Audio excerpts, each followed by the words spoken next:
24 नवंबर 2025 को सुबह 9 बजे के आसपास हमें डायल 112 पे एक सूचना प्राप्त हुई थी कि सुभाष कॉलोनी स्थित एक घर में कुछ व्यक्ति लूटपाट करके गए हैं और एक व्यक्ति को गोली मार के गए हैं।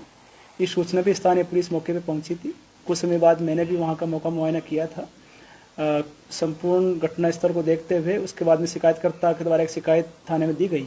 शिकायत के आधार पर भारतीय न्याय संहिता 2023 की धारा 109, 310, 333 में सशस्त्र अधिनियम 1959 की धारा 25 के तहत एक प्राथमिकी दर्ज करके जांच की शुरुआत की गई थी।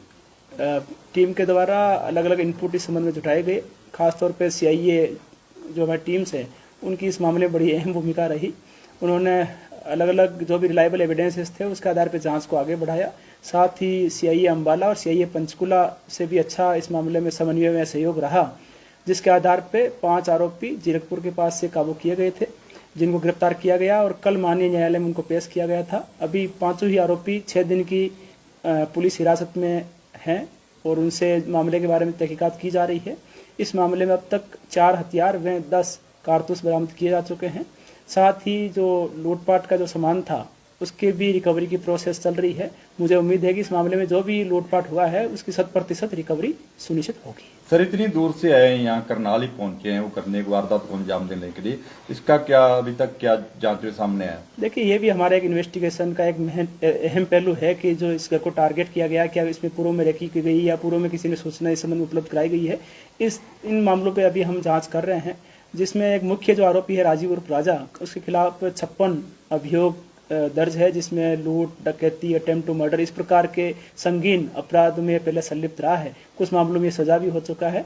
उसके उनके जो 4 साथी थे उनका भी क्रिमिनल रिकॉर्ड हम खंगाल रहे हैं। साथ भी और भी जो इन्वेस्टिगेशन के जो अहम पहलू हैं उन पे हम तहकीकात कर रहे हैं और उसके बाद में जैसे ही हमारा जो पुलिस रिमांड खत्म होगा उसके बाद में हम आपको ये खुलासा कर दिया जाएगा कि इस मामले में पूर्व में कोई रेकी हुई थी या कोई और बात। उन्होंने बताया सर, गोली क्यों मारी? जो लड़का था आदित्य पसरीचा जिसकी शादी है 4 तारीख को, उसको गोली क्यों मारी? विरोध किया था उसने या क्या?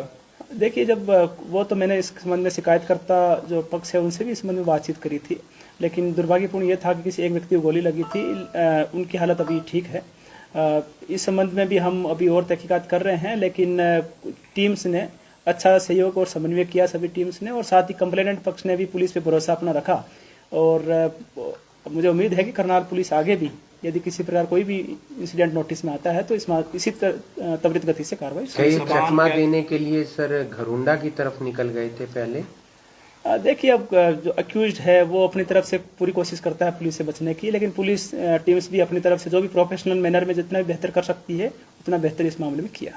तो जल्द रिमांड लिया जाएगा और रिमांड अभी ऑलरेडी वो 6 दिन के पुलिस रिमांड पे हैं। जो वेपन का सोर्सेज या जो जितने भी लूटपाट का जो सामान है उसकी रिकवरी की प्रोसेस, बाकी भी इस घर को ही मुख्यतः टारगेट करना, पूर्व में किसी प्रकार और कोई क्रिमिनल जो इस प्रकार की कोई वारदातों में अगर संलिप्त रहे हो तो उसके बारे में पूछताछ करना, ये सारे एक इन्वेस्टिगेशन में जो पार्ट है उस पर टीम अभी काम कर रही है। आरोपी है कहाँ के सर ये सारे? ये 5 आरोपी लुधियाना पंजाब के रहने वाले हैं। सर, मुखबरी का नहीं पता चला कि मुखबरी किसने करी? देखिए, इस बारे में मैंने शुरू में बताया था। हालांकि आरोपियों ने इस संबंध में अभी तक नहीं बताया। उनका ये था कि जी एक घर में लूटपाट किसी न किसी घर में करनी थी, लेकिन अभी 6 दिन की अभी पुलिस रिमांड पे हैं।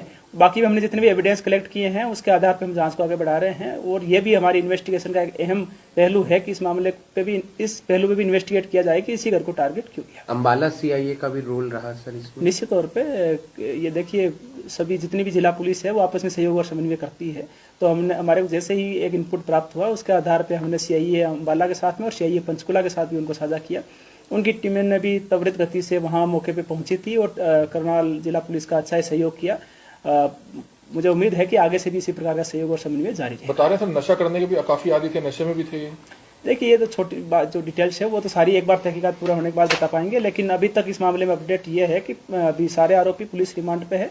वेपन रिकवर किए जा चुके हैं। जितना लूटपाट का सामान था उसकी रिकवरी की प्रोसेस भी चल रही है। 6 दिन का जैसे ही पुलिस रिमांड खत्म होगा हम आपको सारी डिटेल बता। सर, रिक्शा पे गए थे, उन्हें पकड़ा गया? देखिए, किसी मान लो व्हीकल का यूज किया है तो उसकी इन्वॉल्वमेंट हो या नहीं हो ये एक जांच का विषय होता है। अभी तक ऐसी कोई इन्वॉल्वमेंट सामने नहीं आई है।